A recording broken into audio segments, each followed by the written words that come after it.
우리가 읽은 이 본문은요, 지난주 이사야 60장에 이어서 남유다, 특히 예루살렘에 머지않은 미래에 기쁨과 즐거움이 가득할 것을 이야기하고 있는 내용이에요. 그래서 오늘은 우리 석천가족 공동체 안에도 기쁨과 즐거움이 넘치기를 바라고 소망하는 마음을 담아서 이 말씀을 우리 석천의 가정과 교회의 말씀으로 한 주간 받기를 원합니다. 그리고 그 방법을 본문을 통하여 살펴보고 우리의 가정과 교회를 하늘가족 공동체로 세워가기를 축복합니다. 자, 먼저 오늘 본문을 통하여 하나님은 2020년의 이사야인 석천에게 뭘 명하시는가 하면 자유를 선포하라고 말씀하고 계세요.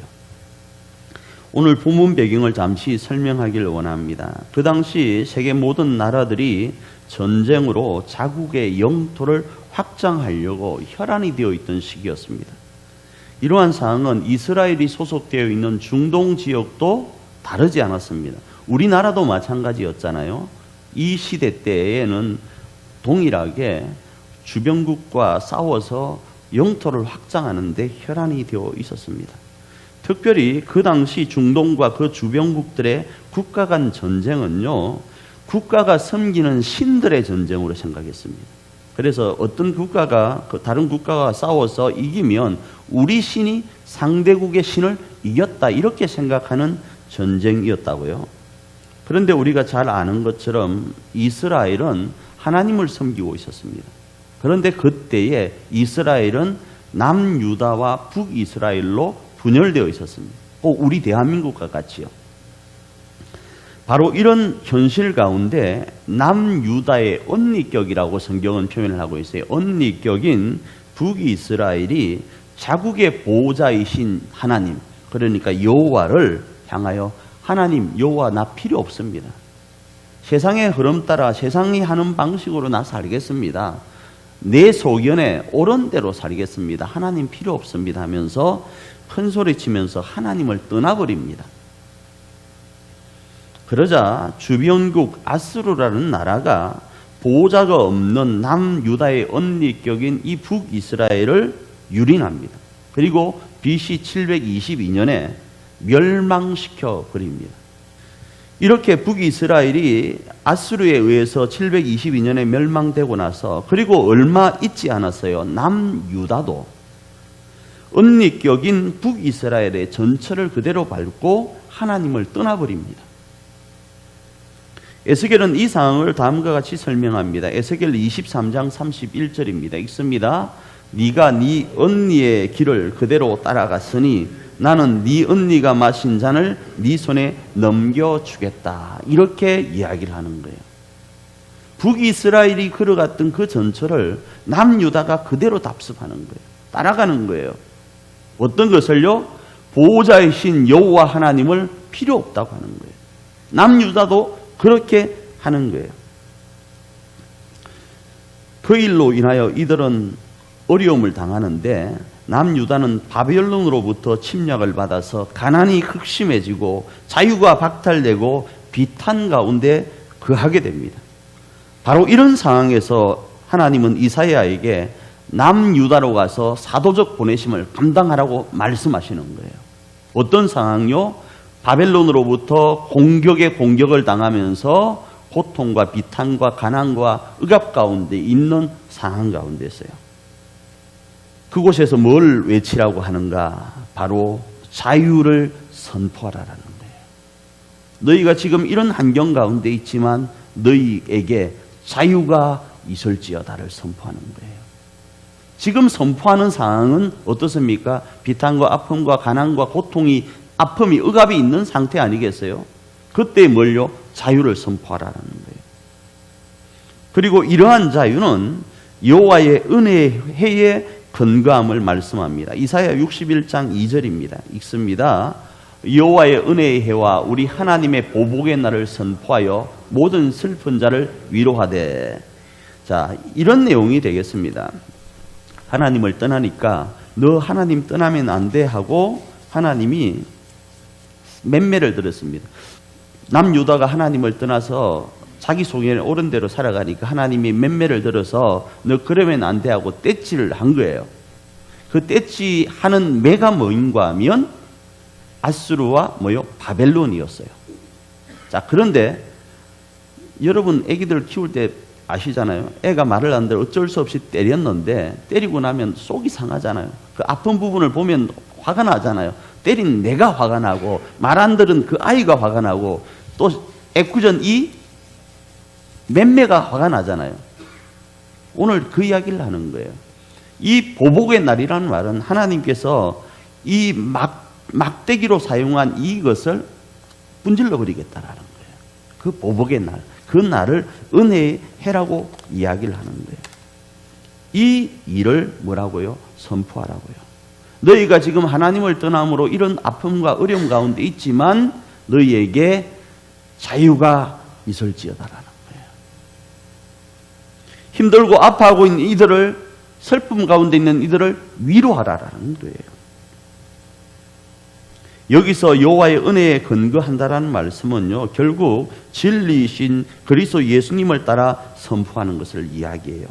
그 이유는 구약의 모든 내용이 오실 예수님에게 초점이 맞추어져 있기 때문입니다. 그 중에 핵심이라고 할 수 있는 자유는 더더욱 그러합니다. 그리고 이 자유는 지금의 환경과 여건과 조건에 묶여 있는 것으로부터 뭐 되는 겁니까? 해방되는 거예요. 그래서 가난과 포로와 비탄으로부터의 뭐요? 해방이 뭐라고요? 자유인 거예요. 바로 이 자유를 이사야는 여호와의 은혜로 주어짐을 선포한 겁니다. 그래서 저와 여러분이 사도적 보내심 가운데서 행할 말이 뭔가, 2020년을 살아가는 이 땅의 이사야인 석천으로서 행할 것이 뭔가, 가족들을 향하여, 교우들을 향하여, 이 세상을 향하여 뭘 선포하는 거라고요? 자유를 선포하는 거예요. 첫째는요. 왜요? 이러한 모습은 시대가 바뀌어도 변하지 않습니다. 우리가 살고 있는 2020년 오늘도 모양과 경우는 다를지 모르나 그때나 지금이나 똑같아요. 아침에 저하고 사모가 그런 이야기를 나눴습니다. 우리가 시대를 잘못하고 났나? 왜 이렇게 혼란스럽지? 목회자도 우리 전 세대, 한 30년 전에 전 세대들은 교회만 세워도 부흥한다 그랬잖아요. 그런데 지금은 아니잖아요. 시대를 조금 더 일찍 태어날 걸. 그 생각을 합니다. 그런데 30년 전에 태어났던 사람들은 어떤 생각을 하겠어요? 지금 시대를 더 부러워할 거예요. 세종대왕이 서빙고라는 것을 통해서 뭘 공급받았습니까? 얼음을 공급받았어요. 그런데 우리는요, 문만 열면 얼음이야. 세종대왕보다 더 위대한 삶을 살고 있잖아요. 그런데 아무리 생각해 나는 시대를 잘못하고 난 것 같아요. 그런 생각을 할 때가 있는 거예요. 마찬가지입니다. 시대 물문하고 경우와 모양은 다를지 모르지만 살아가는 삶의 패턴이나 방식이나 아픔이나 슬픔이나 모든 것은 비슷해요. 2020년을 사는 오늘 우리도 원인은 다르지만 가난 가운데 있어요. 2020년 오늘 사는 모든 사람들에게도 모양은 다르지만 속박과 억압이라는 자유치 못함이 있어요. 이런 일련의 모든 환경과 여건과 조건의 근원적이고 근본적인 첫 번째 이유가 뭔가 하면 그거는 보호자이신 여호와를 떠난 것이 원인이고 이유인 거예요. 그리고 이렇게 보호자 없는 우리, 이 상황 속에서 우리는 우리의 소견에 옳은 대로 살아감으로 인해서 주변 대적자들이 유혹하고 공격합니다. 우리가 우리 소견에 옳은 원칙 없는 삶을 살아가잖아요. 우리 기분과 감정과 환경에 따라 살아가잖아요. 살아가니까 그 환경과 원칙 없는 그 삶을 유혹하기 딱 좋거든요. 이러한 모습은 시대를 초월해서 모든 인류에게 공통적으로 나타나는 현상이고 이유입니다. 그 인류가 바로 그 고통 가운데 있는 인류가 누구인가 하면 우리의 가정과 우리 교회의 가족들인 거예요. 내 조국 대한민국의 국민이고 열방인 거예요. 하나님은 이들을 향하여 2020년에 이사야인 석천으로 뭘 선포하게 하신다고요? 자유를 선포하라고 명하시는 거예요. 자, 그때 우리는 모세와 같은 이런 변명을 할 수 있습니다. 출애굽기 4장 10절입니다. 읽습니다.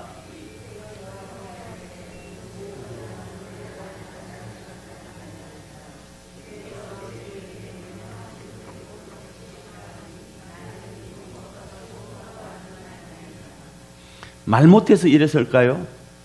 변명거리, 핑계거리를 하나 삼은 거예요. 그 중에 하나가 말을 못한다라는 거예요. 근데 그건 핑계거리가 안 돼요. 여기에서는 내 하기 싫어요 이 말이에요. 나 감당하기가 두려워요 이 말이에요. 지금 이 고백이요. 그럴 수 있습니다. 그 이유는요, 이러함이 사실이에요. 우리 모습이 그래요. 이걸 감당하기가 너무 어려운 게 우리 모습이라고요. 우리는 그런 존재입니다. 그러나 하나님은 모세나 우리에게 자격 유무에 따라서 사도적 보내심을 허한 게 아니라는 거예요. 이걸 여러분 기억하셔야 돼요. 저도 이걸 기억하고 있기 때문에 이 자리에 설 수 있는 거예요. 저보다 말 잘하고 목소리 좋은 분 얼마나 많습니까? 그래서 모세의 이런 변명 앞에 하나님은 다음과 같이 말씀하시는 거예요. 출애굽기 4장 11절로 12절 말씀입니다. 한번 읽어볼까요? 여호와께서 그에게 이르시되 누가 사람의 입을 지었느냐, 누가 말 못하는 자나 못 듣는 자나 눈 밝은 자나 맹인이 되게 하였느냐, 나 여호와가 아니냐? 이제 가라, 내가 네 입과 함께 있어서 할 말을 가르치리라. 네가 그게 변명이야? 네가 그게 이유야? 그게 네가 지금 할 수 없다고 말하는 거야? 그럼 내가 그거 고쳐줄게. 그러는 거예요. 너의 자격 유무를 통하여서 내가 너에게 사도적 보내심을 허한 게 아니라는 이야기를 하려고 하는 거예요. 나중에 그래서 계속 난 못합니다. 나는 입이 둔합니다. 하니까 뭐라고 합니까? 그러면 형 옆에 붙여줄게. 그러잖아요. 아론을 붙여서 네가 아론에게는 하나님 같은 존재가 되게 할게라고 하잖아요. 결국 이 말씀은 예수님으로 인하여 다음과 같이 완성되어서 선언됩니다. 요한복음 8장 32절입니다. 읽습니다. 진리를 알지니 진리가 너희를 자유롭게 하리라. 그런 거예요. 이 말씀은 자유를 주는 주체가 사도적 보내심을 받은 우리가 아니라는 거예요. 진리를 알지니 진리가 자유롭게 하는 거예요. 내가 이순철 목사가 여러분이 자유롭게 하는 게 아니라고요. 진리가 자유롭게 하는 거예요. 우리는 단지 하나님이 우리 입에 주시는 말씀을 대언하는 거예요. 진리신 예수님으로 자유가 주어졌음을 선포하는 나팔수에 불과한 거예요. 그러기에 자유를 선포하도록 사도적 보내심을 받은 것은 우리의 자격 유무와 상관이 없기에 우리는 감당할 수 있는 거예요. 철저하게 하나님의 은혜의 실체이신 예수님이 이루어 놓으신 자유만을 선포하는 거라고요. 그리할 때 들을 수 있는 이들이 대언의 말씀을 듣고 돌아와서 하나님의 거룩한 백성이 되는 게 오늘 이사야 61장에 나와 있는 말씀입니다. 이것이 사도적 보내심을 받은 우리의 역할입니다. 그러하기에 우리는 단지 하나님의 은혜의 자유를 선포하기만 하면 됩니다. 그리고 선포할 때 이제 방법이 있을 거 아니겠어요? 우리가 방법을 찾는 그것은요, 우리의 감정이나 기분에 따라 찾는 거 아닙니다. 성경에서 찾아야 돼요. 특별히 누구에게 찾는가? 예수님이 행하신 방법에서 찾는 거예요. 예수님이 어떻게 하셨는가를 통해 찾는데 그 선포할 때 믿음과 사랑과 소망으로 선포하여야 됩니다. 그 이유는 조금 전에 말씀드린 것처럼 예수님이 그렇게 가르치심을 행하셨기 때문에요. 예수님의 선포가 어떠했는가? 예수님의 선포는 철저하게 믿음과 소망으로 선포하여 나아갔습니다. 우리가 잘 아는 것처럼 예수님이 사람이 되시고 십자가를 지시는 일련의 과정은요, 사람이 당할 수 있는 가장 극의 최고봉의 고통입니다. 최고의 고통 순간을 표현한 것이 사람이 되고 십자가를 지시는 일련의 과정이라고요. 제가 누군가와 비교했을 때 비교당하는 것 자체도 싫어요. 그런데 그 사람과 비교했을 때 내가 그 사람보다 못났다고 하면 더 싫어요. 그런데 그 사람은 사람이에요. 예수님은요, 하나님이시라고. 그 하나님이신 예수님이 피조물인 사람이 되신다라는 것 자체가 그분에게는 너무나도 아픈 상처일 수 있어요. 우리 입장에서 보면. 그런데 그냥 사람만 되신 것이 아니고 십자가를 지시는 거예요. 사람도 저주스럽다고 여기는 그 저주의 십자가, 하나님으로부터 버림받았다는 상징의 나무 십자가를 예수님이 지셨다고요. 그러기에 그 일련의 과정은 고통의 최고봉이라고 할 수 있는 겁니다. 결과적으로는 부활이 있었습니다. 그죠? 그러나 십자가의 끝자락에 부활이 있다라는 이것은 먼 미래예요. 먼 미래라고요. 아들이 군대를 갔지 않습니까? 제가요. 군대를 갔잖아요. 시간 잘 갑디다. 저는 벌써 일주일이 지났어요. 근데 그 친구는요. 군대 들어갈 때 1년 반밖에 안 된다고는 하지만 언제 끝나지라는 생각 안 갖겠어요? 어쩌면 지금 훈련 받다가 우리 연락을 못하고는 있지만 뛰쳐나올 마음까지 먹어살란지 모릅니다. 왜? 1년 반만 지나면 제대하는데도 지금은 그게 끝날 게 안 보일 거 아니겠어요? 십자가 부활도 마찬가지입니다. 예수님이 걸어가는 그 1년의 과정에 부활이 있다고는 하지만 아직은 먼 미래의 일들입니다. 그럼에도 예수님께서 이 길을 걸어갈 수 있었던 이유는요, 이 미래의 부활을 믿음과 소망으로 바라보셨기 때문인 거예요. 또한 그 자신의 걸음을 통해서 사랑하는 인류가 다시 자유케 될 것을 믿고 소망하며 그 길을 걸어가신 거예요. 그렇지 않았으면 그 길 못 걷습니다. 그 믿음이 없었으면, 그 소망이 없었으면, 그 사랑이 없었으면 그 길 못 걷습니다. 저에게는 고소공포증이라는 게 있어요. 정말로요. 그래서 TV 속에서 누가 카메라를 이 절벽으로 이렇게 비추잖아요. 그러면 가슴이 싸해져요. 정말로요. 그리고 다리가 여기서 쭉 삐해져요. 안 그런가요, 여러분은? 안 그렇죠? 별로. 그래서 저는 고소공포증이 있어요. 그런데요, 저 사다리 차 있잖아요. 그거 타고 5층, 6층까지도 그거 타고도 올라갑니다. 단 조건이 있습니다. 돈을 주셔야 돼. 돈 주면 올라갑니다. 내 먹고 살려고 할 때는 못 올라갑니다. 우리 애들 키우기 위해서는 내가 그걸 타고 올라갈 수밖에 없는 거예요. 왜요? 그래야만 아이들을 양육할 수 있잖아요. 다리가 후들거리고 밑을 내다보면 어렵고 고소공포증이 다가오지만 그럼에도 그 일을 행할 수 있는 일은요, 아이들을 사랑하는 마음 때문이에요. 옛날에 제가 일을 할 때요, 여러분 우리 애들도 지금 모를 겁니다. 남의 똥도 많이 만졌어요. 여기 저쪽 가면 강일중학교라는 데가 있습니다. 그 뒤편에 보면 동서울 아파트라는 데가 있었습니다. 그 동서울 아파트에 그 오수관 교체 공사를 할 때 남의 똥, 그 아파트, 동서울 아파트에 있는 그 오수관 그걸요, 제가 다 잘랐어요. 똥 많이 묻었어요. 여러분 지금 손 만지면 여기 혹시 묻어 있을란지 몰라요. 왜 그거 한 줄 압니까? 우리 애들 키우려고요.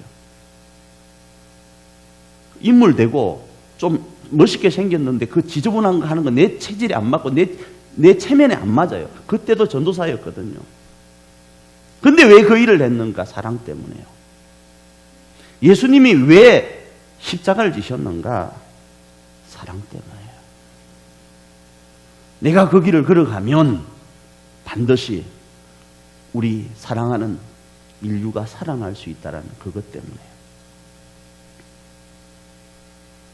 그리고 그 길을 걸으시고 마침내 참자유를 이루신 사실을 목도한 사도들이요, 2020년을 사는 우리에게 자유를 선포할 때는 이렇게 선포해야 된다고 소개합니다. 데살로니가 5장 8절입니다. 읽습니다. 우리는 낮에 속하였으니 정신을 차리고 믿음과 사랑의 호심경을 붙이고 구원의 소망의 투구를 쓰자. 호심경이라는 말은 가슴을 보호하는 거예요. 믿음과 사랑의 호심경을 붙이고요. 왜요? 우리를 공격하고 우리를 대적하는 우리의 원수들이 있거든요. 내가 자유를 선포할 때, 내가 가정과 교회를 향하여 자유를 선포하여 나갈 때 이 선포에는요, 대적하는 원수들이 있어서 공격을 당할 수밖에 없어요. 그래서 내 마음에 믿음과 사랑의 호심경을 붙이고 구원의 소망의 투구를 쓰고 자유를 선포해야 되는 거예요. 그렇지 않으면 중간에 하다가 포기합니다. 아이, 못하겠다. 내 그럴 줄 알았다니까. 하나님 나 안 된다고 그랬잖아. 나 처음에 이야기했잖아. 나 입이 둔해서 말 못한다고 했잖아. 그런데 왜 끝까지 시켜가지고 이렇게 하냐고 그럴 거예요.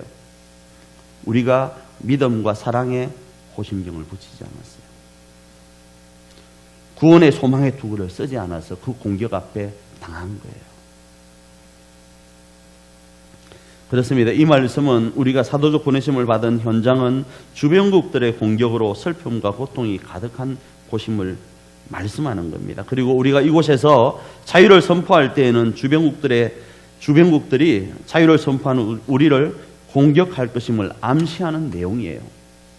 수많은 유혹과 시험으로 우리를 흔들 것이라는 것을 말씀하는 거예요. 여러분의 가정 별것 아닌 문제를 가지고 흔들어 놓을 거예요. 그때 우리는 어떻게 해야 되는가? 정신을 차려야 되는 거예요. 이게 난이지 하고 정신을 바짝 차려야 된다고요. 지금 말씀하잖아요. 정신을 바짝 차리라고요. 그리고 가슴에 믿음과 사랑의 갑옷을 입으라고요. 구원의 투구인 소망으로 무장하라고요. 내가 이 걸어가는 이 걸음 끝에는 반드시 뭐요? 우리의 가정이 살아난다. 할렐루야. 우리의 교회가 살아난다라는 그 소망을 붙잡으라고요.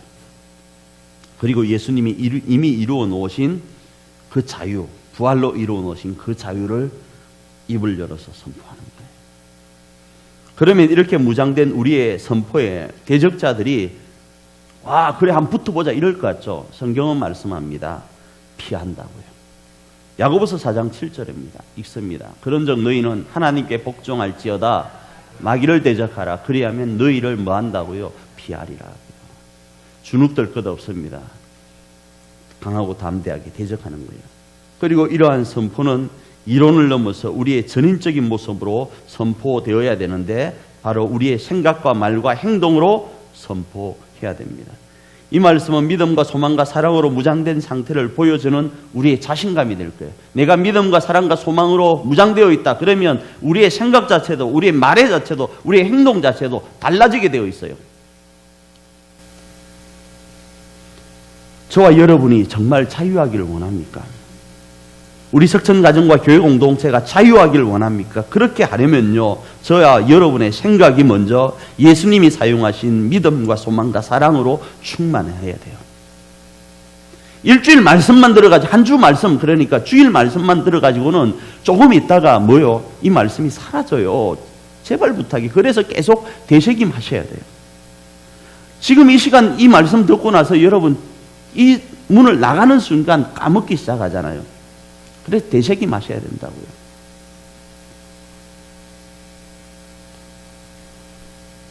우리 머릿속에다가, 우리 생각 속에다가 예수님이 사용하신 믿음과 사랑과 소망으로 충만해야 된다고요. 그리고 생각으로 선포해야 됩니다. 자유할지어다. 예수님이 그래 우리에게 자유를 주셨지. 내 모든 생각이 예수님의 생각으로 가득 차야 되는 거예요. 자유할지어다. 자유할지어다. 무리와 정신의 여호와의 은혜로 주어진 자유로 충만해야 된다고요. 이미 부활로 완성하신 예수님이 허락하신 자유로 생각을 지배해야 된다고요. 그리고 그 생각이 말과 입으로 선포될 수 있도록 행해야 됩니다. 자신감 있는 말로 가족들을 위로해야 되는 거예요. 그렇게 하면 될 것 같지 않을까? 모를까? 잘 모르는 이런 게 아니고 예수의 이름으로 됩니다를 선포하는 거예요. 우리가 믿음 안에 살면 우리 가정 반드시 회복된다고 선포해야 되는 거예요. 예수님이 그렇게 부활로 이루어 놓으신 그 일이 실체가 우리 가정 가운데 됨을 선포하라고요. 믿음의 말과 믿음의 행동으로 환경과 여건을 선도해야 되는 거예요. 하나님께서 우리 입에 담아둔 권세 있는 말로 원수가 공격하는 유혹과 시험을요 제압해야 되는 거예요. 확신 있는 말과 생각과 행동으로 유혹되어지는 세상의 모든 공격들을 제압하셔야 된다고요. 우리가 걸어가는 이 걸음, 우리가 행하는 우리의 가정에서의 모든 것들, 여기에는 공격이 있음을 알고 자신감 있는 말로 아내를, 남편을, 자녀를 위로하고 격려하고 세워나가야 된다고요. 우리에게는 그 능력이 없습니다. 다시 말씀드립니다. 예수의 이름으로요. 부활하신 예수의 이름으로 행하는 거예요.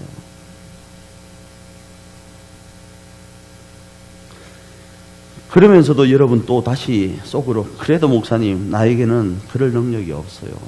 이런 생각을 할 겁니다. 다시요. 우리의 능력과는 상관없음을 말씀드립니다. 다음으로요. 여러분은 이미 그 능력을 사용하고 있어요. 여러분은 이미 대단한 일을 감당하고 있습니다. 그 근거를 제가 들고 말씀을 마칠까 합니다. 여러분이 오늘 어제와 같은 일상을 살고 있다라는 것이 그 증거예요. 예를 들었어요. 씻는 것, 저 지금 씻고 나왔어요. 아침에. 고치는 것, 청소하는 것, 빨래하는 것. 이런 일들은 하지 않으면 표가 납니다. 그죠? 제가 지금 안 씻고 나왔으면 표 날 거예요. 그러나 아무리 해도 또 표가 안 나요. 표가 나지 않지만 엄청난 일을 했기 때문에 오늘 표 나지 않는 이 일상을 오늘 우리가 보내고 있는 거예요. 결국 여러분이 지금 그 일을 했다라는 거예요. 마찬가지입니다. 여러분이 어제와 같은 오늘을 살고 있다라는 것은 그만큼 생각과 말과 행동으로 부족하지만 일을 했다라는 증거예요. 그러니까 오늘 우리 가족들이 옷을 입고 있는 거예요. 그러니까 우리 가족들이 그 가정 안에서 지금 뒹굴 수 있는 거예요. 그러니까 지금 우리 교회가 지금 이렇게 유지되는 거예요. 이 유지되고 있다는 이거 자체가 우리가 생각과 말과 행동으로 행했다라는 증거라고요. 여러분 스스로는 평소에 해놓은 것이 없다. 내가 지금까지 해놓은 게 뭐가 있지? 이렇게 생각할 수 있고, 가족들도 지나가는 소리로 그럽니다. 엄마가 한 게 뭐가 있지? 아빠가 한 게 뭐가 있지? 당신이 한 게 뭐가 있지? 이런 소리를 지나가는 소리로 할 수 있을런지 몰라요. 세상도 여러분을 알아주지 않을지 모릅니다. 그러나 하나님 안에서 여러분은 이미 많은 일을 하고 계심을 믿으시길 바라요. 그리고 별로 편하지 않는 오늘을 하나님은 이미 자신의 책에다가 새겨 놓으셨대요. 김 집사님 오늘 이거 했네. 새겨 놓으셨다고요. 우리는 뭘 했는지 모릅니다. 누구 권사님 이거 했네. 하나님은 새겨 놓으셨대요. 그리고 내일이라는 그때 하나님은 우리가 사도적 보내심을 받은 우리의 가정과 교회 안에 기쁨과 즐거움을 허하신다라는 거예요. 그걸 뭐요? 선포하라고요. 그 은혜의 해, 보복의 날이 있음을 뭐하라고요? 선포하래요. 누구로요? 우리로요. 누구에게요? 우리의 가정과 교회 안에요. 저와 여러분은 그런 존재입니다. 그 사명을 받은 존재예요. 그래서 사도적 보내심을 받은 이 사명을 넉넉히 감당하여서 하나님 앞에 가정과 교회를 세워가는 저와 여러분이기를 축복합니다.